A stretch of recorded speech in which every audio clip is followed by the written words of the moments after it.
Sallallahu wasallam ala nabi sayyidina Muhammadin wa alihi wa sahbihi ajma'ina. Sallallahu wasallam ala nabi.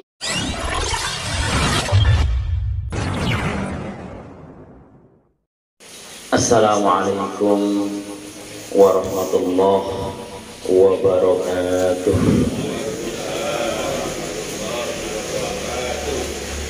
A'udzubillah.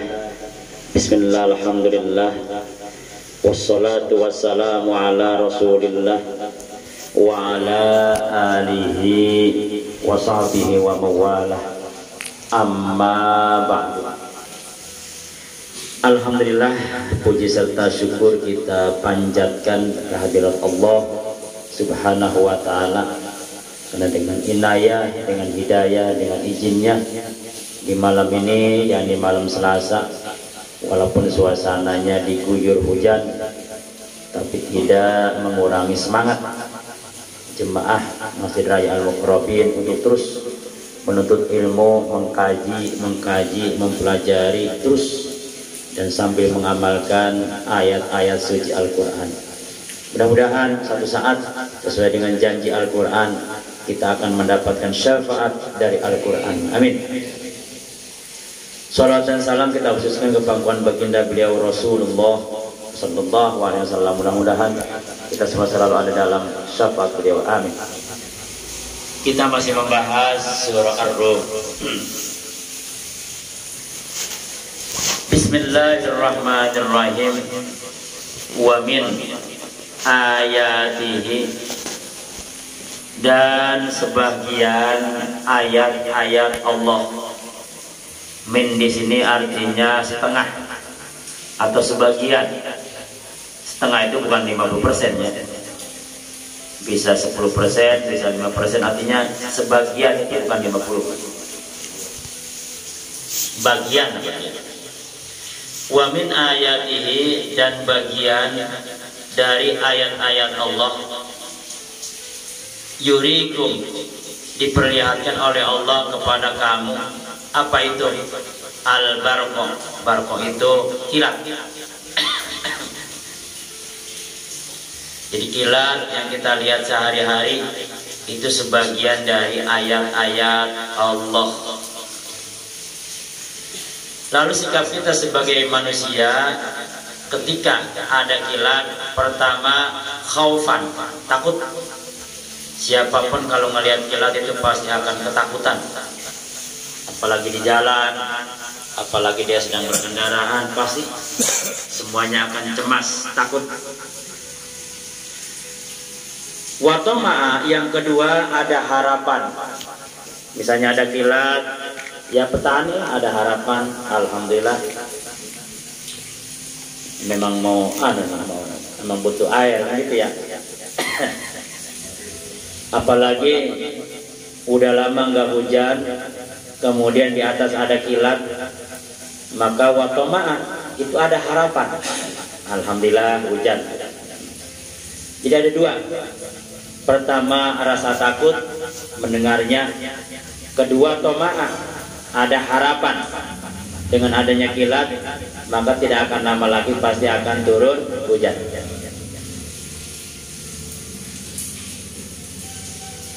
Nah, di dalam Al-Quran kata ini pun kalau kita baca di awal surah Al-Baqarah ada kalimat barkun auqasayyibi minas sama fihi julumatu wa ra'du wa barkun. Jadi ada ra'du, ada barkun. Kalau barkun itu kilat, kalau ra'du itu gledek. Tilap barkun, duer itu namanya ra'du.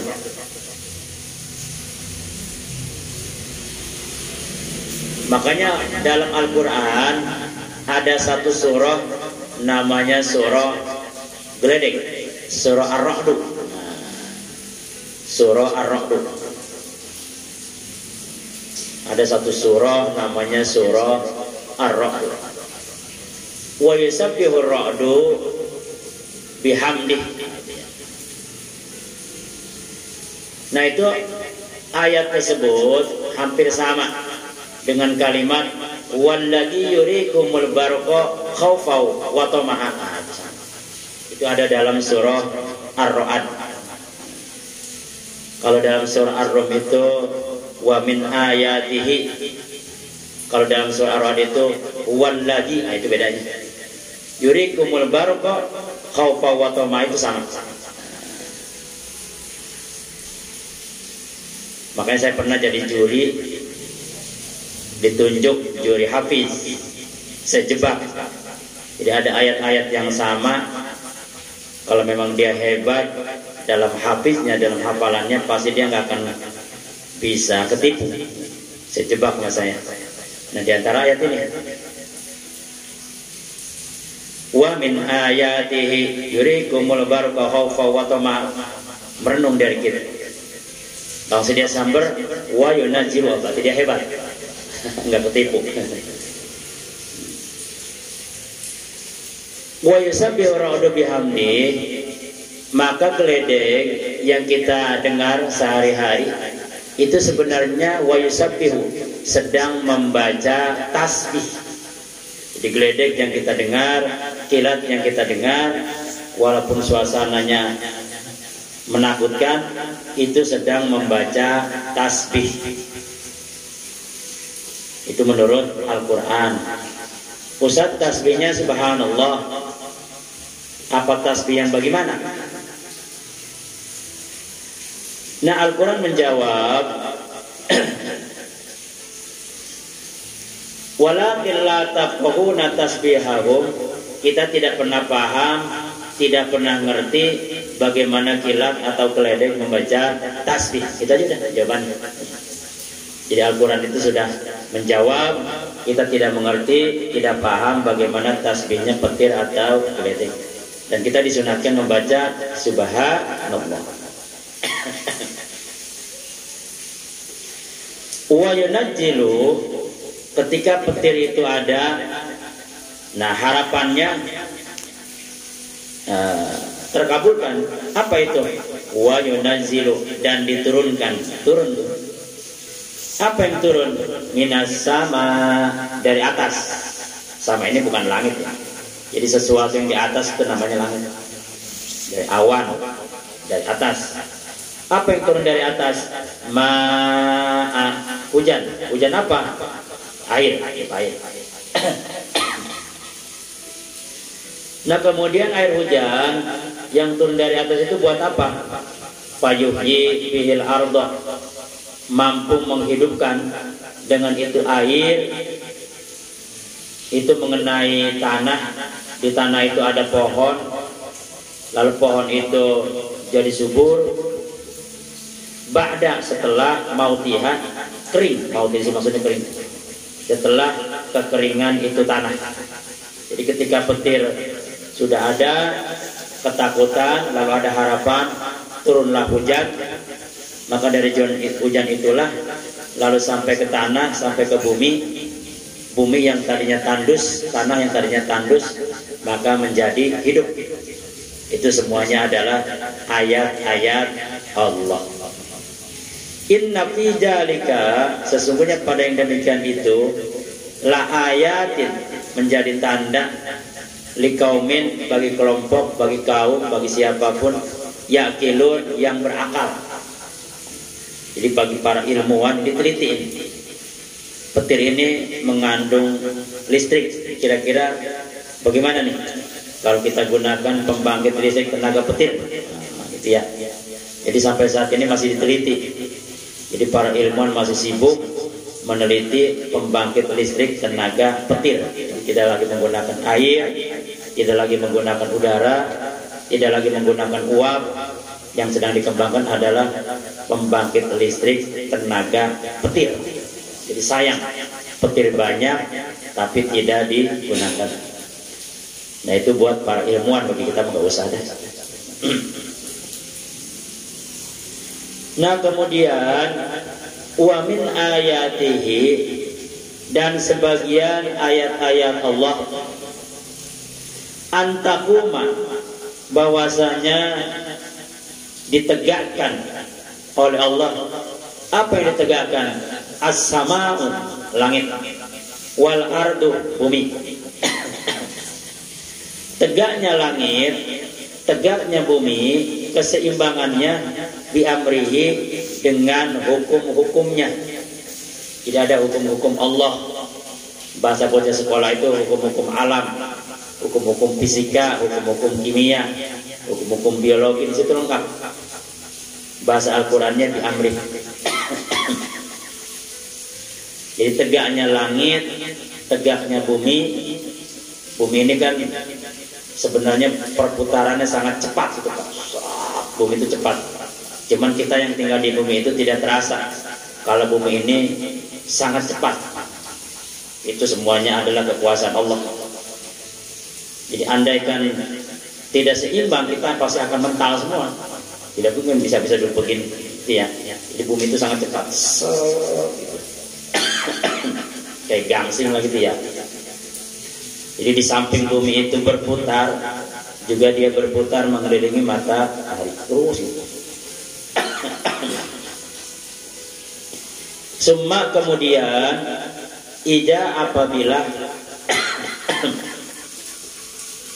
da'akum itu dipanggil kamu, maksudnya terjadi hari kiamat, dakwatan dengan satu panggilan, maksudnya satu tiupan. Jadi tiupan pertama, lalu tiupan yang kedua. Nah di tiupan yang kedua inilah minal ardi, kita dari bumi itu dengan satu kali tiupan, minal ardi dari bumi, dari tanah, dari kuburan, dari alam barzah. Ija apabila itu ada antum, kamu semuanya tahrujun, keluar. Jadi pada saat itulah manusia akan keluar semuanya.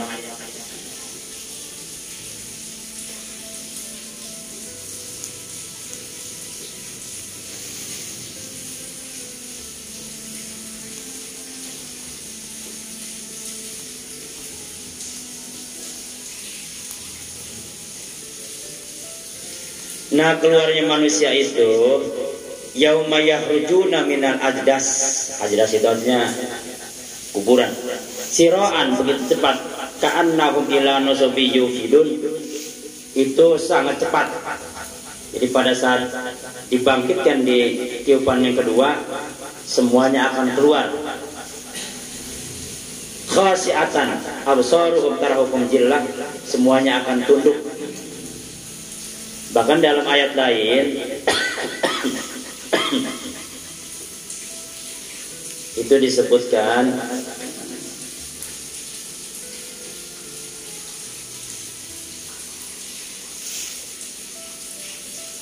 ka'annahum jaradun muntasir, seperti belalang, seperti jarad itu ya, apa namanya ya, yang keluar dari tanah itu kalau lagi musim, iya, kayak seraron lah gitu ya. Ka'annahum, seolah-olah mereka itu jaradun muntasir, seperti seraron yang berterbangan, jadi sangat cepat, gitu ya. Jadi kalau kita membaca satu ayat tanpa kita memahami ayat lain itu sangat berbahaya. Di satu ayat itu biasanya nanti diterangin di ayat lain. Bisa satu ayat, di dua ayat, di tiga ayat, di 10 ayat dan sebagainya.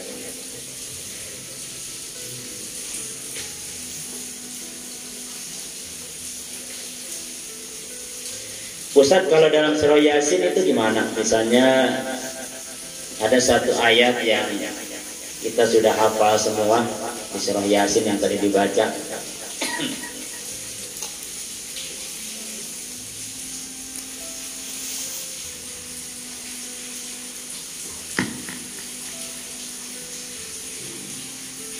Wa nufiha fis-suri faijabu minal ajdas ila rabbihim yansilun. Qalu ya wailana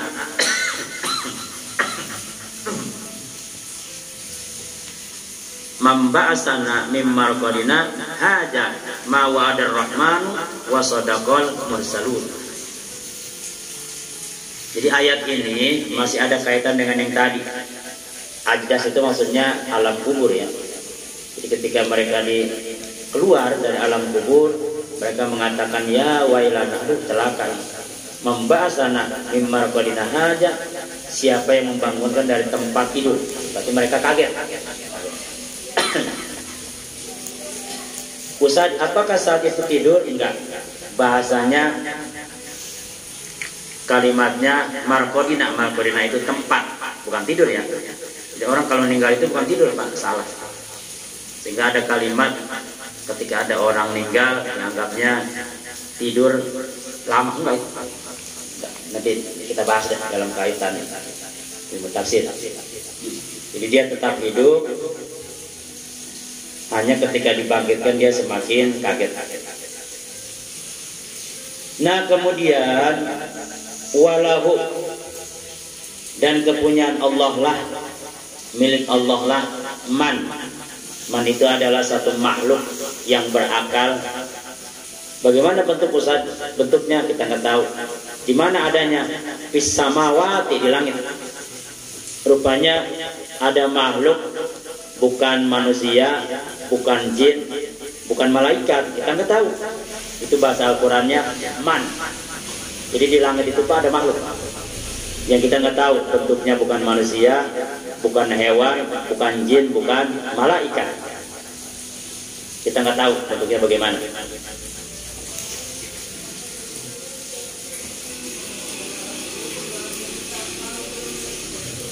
Misalnya kita baca surah Yasin, di situ ada kalimat Subhanalladzi khalaqal azwaja kullaha mimma tunbitul ardu wa min anfusihim wa mimma la ya'lamun. Ada jenis makhluk wa mimma la ya'lamun yang kita nggak tahu. Kenapa kita nggak tahu? Karena Allah nggak ngasih tahu. Udah selesai. Jadi ada makhluk, bukan manusia, bukan hewan, bukan jin, bukan malaikat. Apa itu? Wa mimma la ya'lamun. Makhluk itu tidak pernah Allah kasih tahu. Udah. Yang tahu hanya Allah penciptanya. Ustaz, sejenis hewan? Bukan. Manusia kali? Bukan. Jin kali? Bukan. Malaikat kali? Bukan. Apa tuh? Wa mimma la ya'lamun. Yang nggak tahu. Kok nggak tahu? Karena Allah nggak pernah ngasih tahu. Allah udah. Gitu ya. Itu bahasa surah Yasin. Nah bahasa surah Ar-Rumnya walahu man fis samawati, yaitu makhluk yang ada di langit.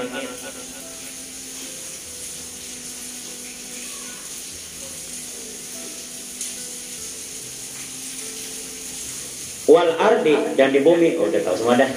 Jadi makhluk yang di bumi kita tahu.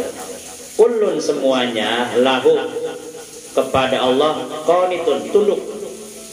Di semua makhluk ciptaan Allah semuanya tunduk kepada Allah. Wa huwa, dan dia Allah alladzi yabda'ul khalqa, yang memulai penciptaan. Jadi Allah yang menciptakan makhluk itu ada awalnya, ada mulanya. Summa, kemudian oleh Allah, yu'iduhu, si makhluk tersebut akan dikembalikan. Jadi ketika makhluk diciptakan, kemudian dia hidup, kemudian dia mati, maka dia akan dihidupkan kembali. Itu namanya yu'idu, dikembalikan. Jadi sampai saat ini pun para ilmuwan itu masih bekerja keras. Ini kira-kira nih di bumi ini yang pertama kali makhluk itu hidup, makhluk apa? Ini masih bingung. Jadi para ilmuwan yang sekarang masih bingung. Misalnya nih kayak telur sama ayam. Ini yang pertama Allah ciptakan itu telur dulu apa ayam? Ya gitu. Itu nggak akan pernah selesai perdebatannya. Dua pihak masing-masing dengan alasan ayam dulu Ustaz. Ya tapi kan ayam ada telur. Oh iya. Ya telur dulu Ustaz. Ya telur malah bisa keluar kalau bukan dari ayam. Gitu ya. Atau misalnya Allah menciptakan Adam dan Hawa. Itu kan yang namanya manusia kan harus lahir ada ayah dan ibu. Tapi faktanya kan Nabi Adam sama Ibu Hawa tidak ada ayah, tidak ada ibu. Lalu bagaimana nyiptainnya? Kan gitu. Nah, itu mah gampang, di Al-Quran banyak. Sol-solin kalau fakhor.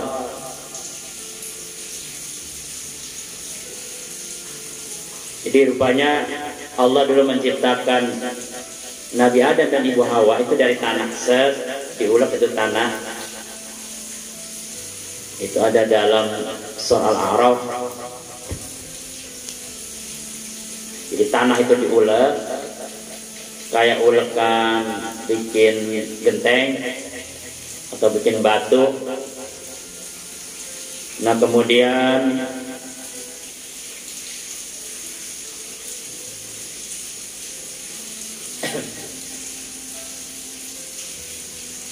kemudian si tanah itu oleh Allah dibuat matanya, dibuat telinganya, dibuat kakinya, dibuat tangannya, semuanya oleh Allah.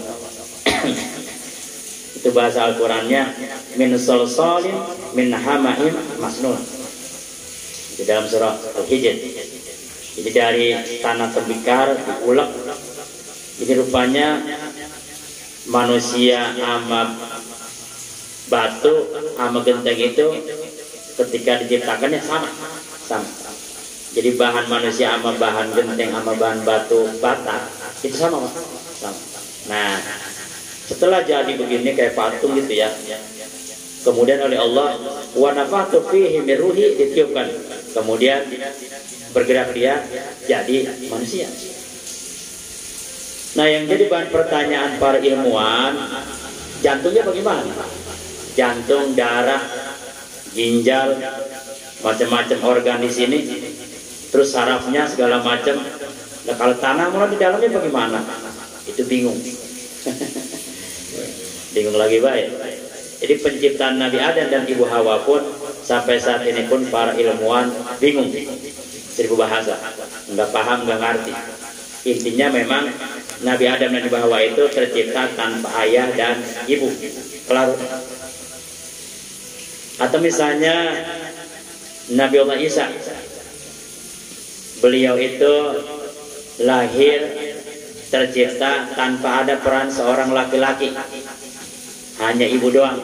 Makin bingung, mana bisa ada orang nggak punya laki, tanpa sentuhan, tanpa berhubungan dengan pria, dia hamil, nggak mungkin, gitu ya.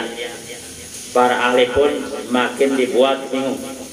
Inna masalah Isa indallahi kamasai Adam. Makanya Al-Quran sedikit menyindir. Hei orang-orang Nasrani, orang-orang Kristen, kalau memang kamu menganggap Isa itu sebagai Tuhan, itu belum seberapa. Karena Nabi Isa kan masih punya emak. Ada yang lebih hebat lagi, Adam.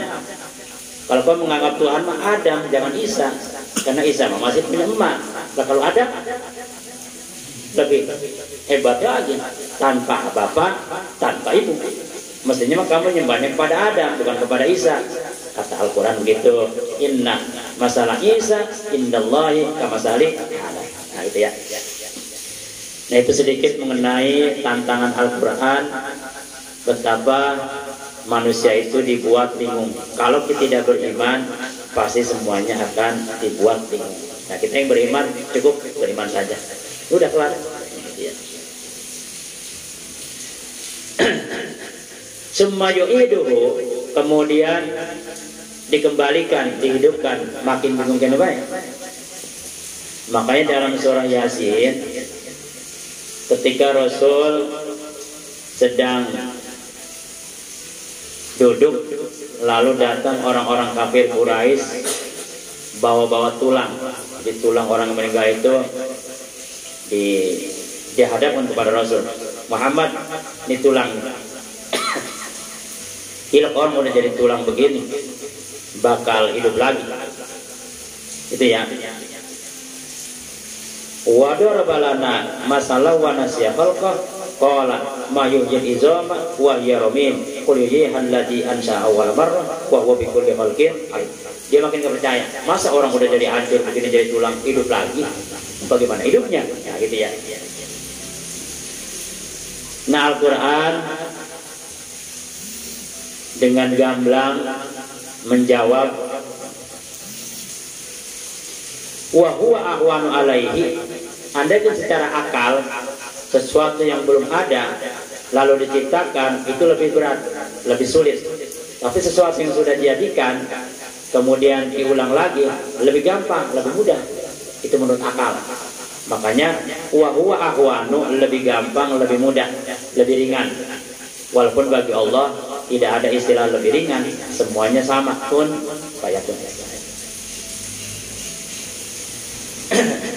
Bahkan ada satu ayat Al-Quran. Jadi nanti Pak, ketika kita meninggal, semua amal kita itu akan terekam. Jadi rupanya di dalam tubuh kita itu Pak ada chip. Ada semacam satu chip, satu rekaman dalam tubuh kita. Jadi saat kita sedang sholat, ngaji, berpuasa, sedekah, mujahadah, kemanapun kita melangkah, apapun amal yang kita perbuat, itu nanti akan direkam. Ada rekaman yang ada di dalam tubuh kita. Rupanya tubuh kita itu mengandung rekaman sangat canggih dan tidak ada yang tahu di mana tempatnya. Jadi menurut Al-Quran, qad alimna ma tanqusul ardu minhum wa indana kitabun hafid. Nanti dalam tubuhmu itu ada kitabun hafid, catatan yang terpelihara, tersimpan secara rapi. Nah, cuman datanya itu data, semua data. Jadi dari rekaman itu kan nanti di-linkkan Pak. Misalkan kayak gini, misalnya kita moto nih di HP, track. Ketika moto nanti kan direkam tuh, tersimpan. Nah, nanti simpanannya itu di ini lagi Pak, di share, di disebar lagi. Di mana disebarnya? Di sebuah tempat namanya Lauhil Mahfuz.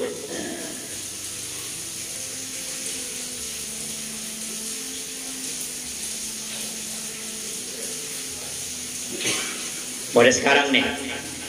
Jadi sekarang kita ini kan terekam nih. Jadi kita pada hari ini, jam ini, detik ini ada rekaman Pak, berupa video. Berupa video nih. Ini direkam. Disimpan di tubuh kita. Nah dari tubuh kita itulah wa naktubu ma qaddamu wa asaru, dicatat secara rapi. Wa kullu syai'in ahsaynahu fi imamin mubin. Semuanya disimpan di Lauhil Mahfuz. Jadi simpanan itu semua data di sana ada. Jadi ketika kita ngaji sekarang direkam secara canggih oleh tubuh kita, kemudian di-linkkan lagi, disimpan di sebuah tempat namanya Lauhil Mahfuz. Ada yang mengatakan rekamannya itu namanya dua. Apa itu? As-sulbi wat taraib.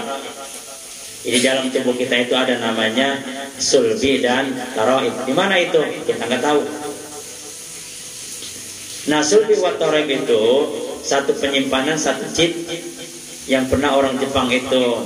Jadi ada mayat dibakar sama dia, 1000 kali dia pembakaran, ternyata sulbi taraibnya itu nggak hancur, utuh chipnya itu Pak. Nah, kemudian sama orang Jepang diteliti, oh ternyata di sini tempat penyimpanan semua data-data. Nah nanti saat kita di hadapan Allah di sidang, maka kita akan menerima catatan itu. Ustaz, menerima catatan itu sambil diri apa sambil duduk apa bagaimana Ustaz? Bisa kita lihat dalam surah Al-Jasiyah. Wa tara kulla ummatin jasiyah. Setiap umat itu jasiyah. Jasiyah itu bahasa kitanya sendaku. Jadi kata Pak, nanti Nerima itu kita begini di hadapan Allah. Gitu. Sendekuk.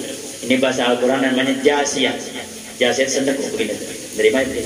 Jadi bukan diri, bukan duduk, tapi jasiyah. Nah, itu dipanggil satu persatu.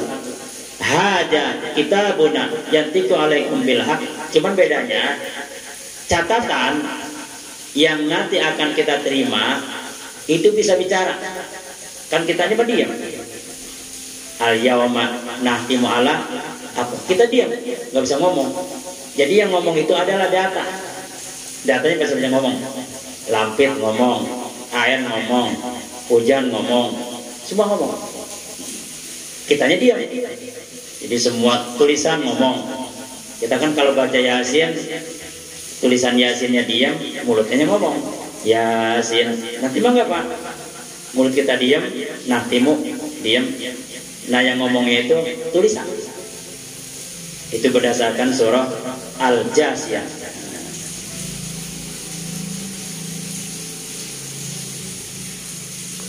Nah kembali ke awal.